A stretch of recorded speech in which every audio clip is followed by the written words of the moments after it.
सन 1660. स्वराज्यावर मोठा संकट आलं होतं. पन्हाळगडावर आदिलशाही सरदार सिद्दी जोहरने वेढा दिला होता. चारही बाजूंनी शत्रू, अन्नसाठा कमी, परिस्थिती गंभीर. छत्रपती शिवाजी महाराजांनी एक धाडसी निर्णय घेतला. रात्रीच्या अंधारात पन्हाळगड सोडून विशाळगडाकडे निघायचं. पावसाळी रात्र, विजांचा कडकडाट.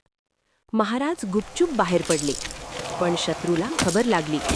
सिद्दी मसूद सैन्यासह पाठलाग करू लागला आणि तेव्हा पुढे आले बाजीप्रभू देशपांडे. त्यांनी महाराजांना म्हटलं, राजे, तुम्ही पुढे जा. जोपर्यंत विशाळगडावर पोहोचल्याचा तोफेचा आवाज येत नाही, तोपर्यंत मी शत्रूला इथेच थांबवतो.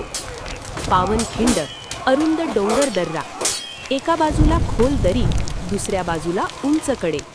फक्त थोडेसे मावळे आणि समोर हजारांचं सैन्य.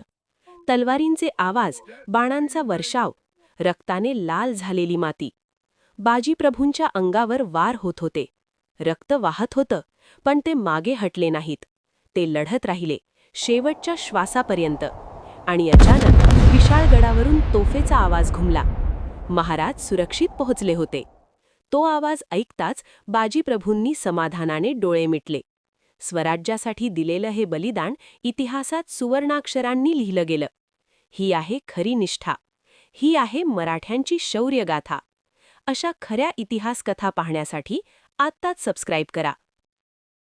एक माणूस हजारो सैनिकांसमोर उभा राहिला, फक्त आपल्या राजासाठी.